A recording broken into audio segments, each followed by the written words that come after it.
ఉద్ధవ, కర్మిష్ఠుల వద్ద సాధనా బలం ఉంది.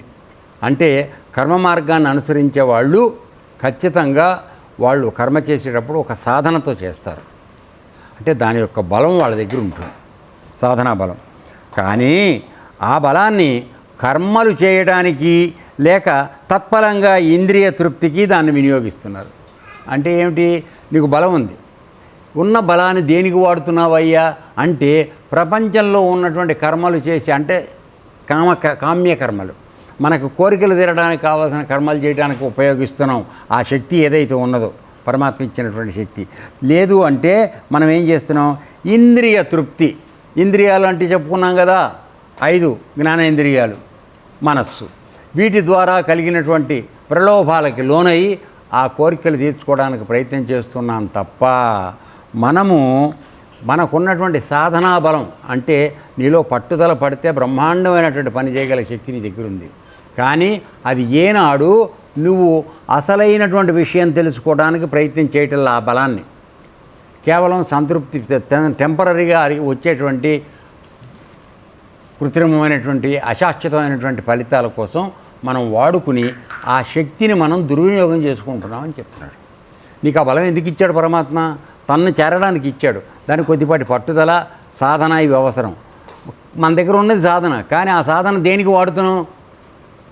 ఏదైనా మా బంగ్లా కొనుక్కోవడానికో లేకపోతే ఒక ₹1 కోటి సంపాదించుకోవడం, దానికి వాడుతున్నాం మనకున్న అన్ని తెలివితేటలను తప్ప పరమాత్మ దగ్గరికి చేరదామనే దానికి మన తెలివితేటలను మనం వాడడం లేదు.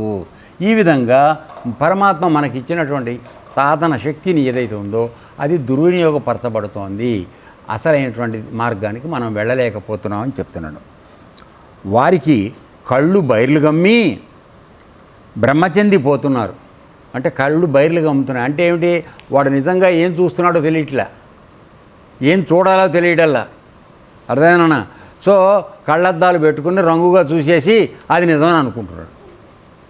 మామూలు కళ్ళజోడు రంగు గ్లాసులు లేకుండా, మామూలు గ్లాసులు రంగు గ్లాసులు లేకుండా పెట్టుకున్నాం అనుకో, ఉన్నట్టు కనపడుతుంది. అదే ఆకుపచ్చదో లేకపోతే నల్లదో పెట్టుకున్నాం అనుకో, అన్నీ ఎట్ట కనపడతాయి?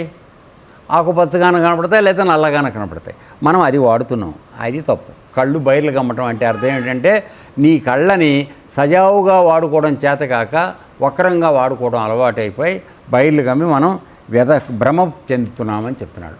అంటే అది నిజమని అనుకుంటున్నాం. అది ఈ జగత్తు సృష్టించబడింది ఎందుకు?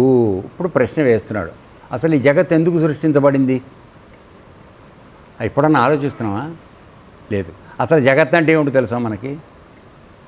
లేదు. సో ఈ విషయాల గురించి ఎప్పుడు మనం ఆలోచించట్లా. సో మనకు తెలిసిన దాన్ని ఎందుకని మనకు ఉన్న కాస్త శక్తిని దేనికి వాడుకుంటున్నాం? మన ఇంద్రియాల ద్వారా, విషయ సుఖాల ద్వారా పొందేటువంటి లాభాన్ని దాన్ని అనుభవించడం కోసం వాడుకుంటున్నాం తప్ప కొద్దిగా లోపలికి తిరిగి ఈ జగత్ అంటే ఏమిటి అని మనం దీంట్లోకి వెళ్ళటలేదు. ఏమిటి జగత్తు అంటే? ఏదైతే పుడుతుందో అది నశించిపోతుంది, అది జగత్తు.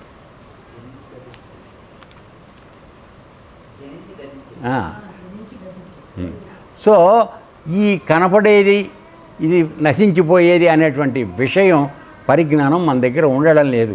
ఇదే నిజం అని అనుకుంటున్నాం. అర్థమైందన్నా? సో కానీ నిజం ఏమిటి అంటే నీవు పుట్టకముందు అది ఉన్నా, నువ్వు పుట్టిన తర్వాత ఉన్నా, నువ్వు వెళ్ళిపోయిన తర్వాత అది ఉన్నా లేకపోయినా నీకు తెలియదు కదా. ఒక ఫస్ట్ పాయింట్. తర్వాత నువ్వు పుట్టిన తర్వాత కొన్ని వస్తువులు జగత్తులో పుట్టిన మాయమైపోతున్నాయి కదా. ఇప్పుడు చూడండి, మన ఎడారి దేశాలైనటువంటి మన ముస్లిం కంట్రీస్లో ఎడారులుగా ఉన్నటువంటి ప్రాంతాలన్నీ కూడా ఇప్పుడు వరదలతో నిండిపోయినాయి. ఎడారులు, మొత్తం ఎడారులు, యెమెన్ అవి ఇవి మన అన్ని దేశాలు. ఎక్కడి నుంచి వచ్చిందో ఆ నీరు తెలీదు, వరదలు. అంతకుముందు అవన్నీ ఎడారులుగా ఉన్న ప్రాంతాలు ఒక్కసారిగా మారిపోయినాయి. బ్రిడ్జిలు కొట్టుకుపోయినాయి, మనుషులు కొట్టుకుపోతున్నారు, అందరూ కొట్టుకుపోతున్నారు. ఏమైపోయిందమ్మా? జగత్ అంటే మార్పు చెందేదే కదా. అంతకుముందు ఎడారది, నీళ్లు లేవు, చుక్క నీళ్లు లేని ప్రాంతం. అటువంటిది ఇప్పుడు ఫ్లడ్స్లో ఉంది. సో ఇప్పుడు ఇది మార్పు చెందుతుందా లేదా? అది కాబట్టి నిన్నటి వరకు ఎడారి, ఇవాళ జలప్రళయం వచ్చేసింది. ఆకాశం చిల్లు పడిపోయినట్టుగా వచ్చి కమాన కడుతోంది. సో ఇక్కడ ఈ జగత్ అనేది మార్పు చెందుతోంది. అలాగే నువ్వు పుట్టినప్పుడు మహా అయితే 12 అంగుళాలు పొడుగున్నావు. ప్రపంచంలోకి వచ్చాక అమ్మ తల్లి గర్భం నుంచి బయటకు వచ్చాక తర్వాత మహా అయితే 6 అడుగులు హైట్ వరకు పెరుగుతావు. తర్వాత వంగిపోవడం మొదలవుతుంది. వృద్ధాప్యం వచ్చాక 5 అడుగులకు వచ్చేస్తావు. తర్వాత ఈ శరీరం అదృశ్యం అయిపోతుంది. ఇది ఎప్పుడన్నా ఆలోచిస్తున్నామా మనం? లేదు. ఎందుకురా నాయన ఈ పోయే శరీరం కోసం అంతగా దిగులు పడిపోయి దీనికి బంగారు నగలు తగిలేయటం, పట్టు చీరలు కట్టడం, తర్వాత వీడు మెళ్ళో గొలుసులు వేసుకు తిరగటం, దేనికి ఇవన్నీ? ఇది ఉండేదా చచ్చేదా? నువ్వు ఎంత బలవంతం పెట్టినా ఉండేది కాదు. తర్వాత కొంతమంది మరి ఉన్నారు 500 సంవత్సరాలు 600 సంవత్సరాలు హిమాలయాల్లో తపస్సు చేసుకుంటూ ఉన్నవారు ఉన్నారు. కానీ వాడి ఒంటి మీద నూలు పోగుండదు. వాడు బతుకుతున్నాడు. అన్నీ దిగేసుకుని నువ్వు ఉంటల్లా. చూడండి, ఆలోచించండి తేడా. వాడు అన్నీ వదిలేసి గోచిగూడతో ఉన్నవాడు 500 సంవత్సరాలు బతుకుతున్నాడు. అన్నీ బ్రహ్మాండంగా వేసుకుని చేసింది నువ్వు 60 ఏళ్ళు కూడా బతకట్లే. ఏమంటే తేడా అర్థమవుతుందా? కాబట్టి బరువును ఎక్కువ వేసుకుంటే తొందరగా పోతావు, బరువు తగ్గించుకుంటే ఎక్కువ కాలం ఉంటావు. అందుకని భగవంతుడు ఏం చెప్తున్నాడు? బరువు పెంచుకోకురా అయ్యా, లెస్ లగేజ్ మోర్ కంఫర్ట్. నిన్ను ఏమీ లేకుండా ప్రపంచంలోకి తీసుకొచ్చాను. ఒంటి మీద నూలు పోగు లేకుండా తీసుకొచ్చాను మొండిమాలతో. నిన్ను తీసుకెళ్ళేటప్పుడు మొండిమాలతోనే పంపిస్తున్నారు. మధ్యలో వచ్చిన ఈ అతుకులన్నీ ఎందుకురా? దీన్ని నమ్ముకుని చేస్తావు. ఈ జగత్తు పుట్టేది నాశనం అయిపోయేది. ఈ జ్ఞానం మనకెందుకు లోపించిపోతోంది అనేది ఆలోచించట్లేదని బాధపడుతున్నాడు కృష్ణ పరమాత్మ. ఓకే. తర్వాత ఈ జగస్సు సృష్టించబడింది ఎందుకు? తర్వాత ఈ జగత్స్వరూపంలో ఉన్నది ఎవరు? ఈ జగత్ అంతా నిండి ఉన్నది ఎవరు? ఇది ఎప్పుడు అసలు జగత్ అంటే మనకు తెలియదు. దీనిలో ఎవరు నిండి ఉన్నారో అది అంతకన్నా తెలియదు. గురువుల ఆశ్రమాల్లో చెప్పినా ఆ విషయం గురించి పట్టించుకోవడం మానేసి ఉన్నదంతా పరమాత్మేనన్న మనందరం కనపడి వెళ్ళిపోయే బొమ్మలం. డ్రామాలో తెర మీద కనపడి వెళ్ళిపోయే బొమ్మలం మనం. ఎల్లప్పుడూ ఉండే ఆ తెర నిజమైంది అనగా పరమాత్మ.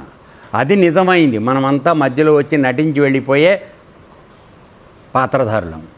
కాబట్టి దీనికి ఎందుకురా అయ్యా ఇంత ఉరుకులాట, దీన్ని పొట్ట తిప్పలని తప్పని చెప్తున్నాడు. సో ఈ జగత్స్వరూపంలో ఉన్నది ఎవరు చెప్తున్నాడు వినండి. జగన్నాథుడు జనుల హృదయాలలో సుస్థిరుడై ఉన్నాడు. ఎక్కడున్నాడు ఆయన? జనుల హృదయాలలో సుస్థిరంగా కూర్చున్నాడు. అది మనం ఎప్పుడైనా తెలుసుకుంటున్నామా? లేదు.